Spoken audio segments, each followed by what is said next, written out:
Good morning students. बच्चों, आज हम अपनी हिंदी व्याकरण का पाठ 15 मुहावरे को पढ़ेंगे।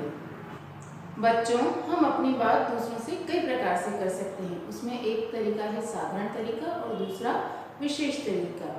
कुछ वाक्य या वाक्यांश ऐसे होते हैं जो साधारण अर्थ के स्थान पर विशेष अर्थ को प्रकट करते हैं और इन्हीं हम क्या कहते हैं? मुहावरे। मुहावरे जो हैं वो भाषा के प्राण होते हैं। मुहावरों के प्रयोग से भाषा की सजीवता में वृद्धि होती है, साथ ही ये पढ़ने और सुनने में भी बहुत रोचक लगते हैं। इस प्रकार हम कह सकते हैं कि मुहावरे वह वाक्यांश है जो साधारण अर्थ के स्थान पर विशेष अर्थ को प्रकट करते हैं। जैसे पुलिस को देखते ही चोर भाग गए।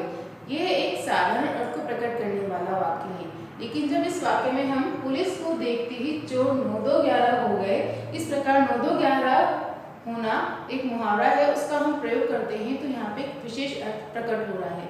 साथ ही जो हमारी भाषा है वो भी बहुत अधिक प्रभावशाली बन गई है। मुहावरे। हम अपनी बात को कई तरीकों से कह सकते हैं, परंतु बात कहने के दो तरीके प्रमुख होते हैं। उनमें से एक है साधारण तरीका और दूसरा है विशेष तरीका।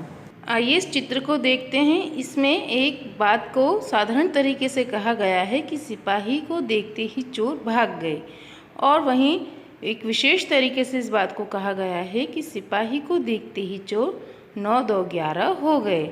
यहाँ 9-2-11 होना एक विशेष प्रकार का कथन है, और विशेष प्रकार के कथनों को ही हम मुहावरा कहते हैं। मुहावरे साधारण बात को विशेष बना देते हैं और इससे भाषा भी मज़ेदार बन जाती है। मुहावरे भाषा के अंग होते हैं, अतः हम कह सकते हैं कि भाषा में विशेष अर्थ प्रकट करने वाला कथन मुहावरा कहलाता है। आइए अब कुछ मुहावरे और उनके अर्थ को देखते हैं, साथ ही उनका वाक्य में किस प्रकार से प्रयोग किया जाता है ये भी सीखते हैं। मुँह में पानी भर आना। इसका अर्थ होता है खाने को जी ललचाना। वाक्य है रसगुल्ले को देखकर रश्मि के मुंह में पानी भर आया। अगला मुहावरा है अंगूठा दिखाना। इसका अर्थ होता है साफ मना कर देना। जब मैंने रवि से सीढ़ी मांगी तो उसने अंगूठा दिखा दिया। अगला मुहावरा है पेट में चूहे कूदना। इसका अर्थ होता है बहुत भूख लगना।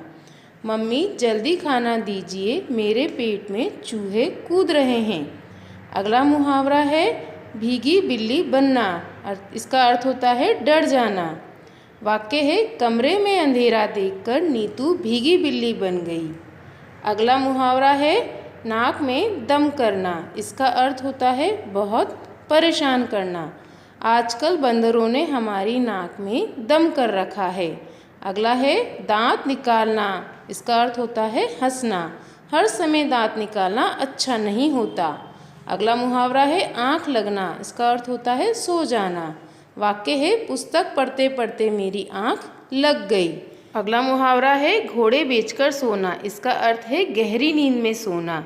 वाक्य है मेरे पिताजी तो घोड़े बेचकर सोते हैं। अगला मुहावरा है गांठ बांधना। इसका अर्थ होता है अच्छी तरह याद रखना। वाक्य है अच्छे बच्चे बड़ों की शिक्षा को गांठ बांध लेते हैं। अगला मुहावरा है दांत खट्टे करना। इसका अर्थ होता है हरा देना। वाक्य है भारतीय सेना ने शत्रु सेना के दांत खट्टे कर दिए। अगला मुहावरा है हाथ बटाना। इसका अर्थ होता है सहायता करना। वाक्य है हमें घर के छोटे मोटे कामों में माता पिता का हाथ बटाना चाहिए। अगला मुहावरा है कान भरना। इसका अर्थ होता है शिकायत करना। वाक्य है कान भरना अच्छी आदत नहीं है। अगला मुहावरा है दांतों तले उंगली दबाना। इसका अर्थ होता है आश्चर्य में पड़ना। वाक्य है नन्हे राहुल की बातें सुनकर सबने दांतों तले उंगली दबा ली। अगला मुहावरा है चेहरा खिल उठना। इसका अर्थ होता है प्रसन्न होना। वाक्य है कक्षा में प्रथम आने पर दीपक का चेहरा खिल उठा। अगला मुहावरा है हवा से बातें करना। इसका अर्थ होता है बहुत तेज भागना। वाक्य है राणा प्रताप का घोड़ा चेतक हवा से बातें करता था। बच्चों, ये हमारा पाठ मुहावरे अब पूर्ण होता है। आशा करती हूँ आपको समझ आया होगा। आप सभी इसे फिर से पढ़िएगा। आज के लिए इतना ही। Thank you. Have a nice day.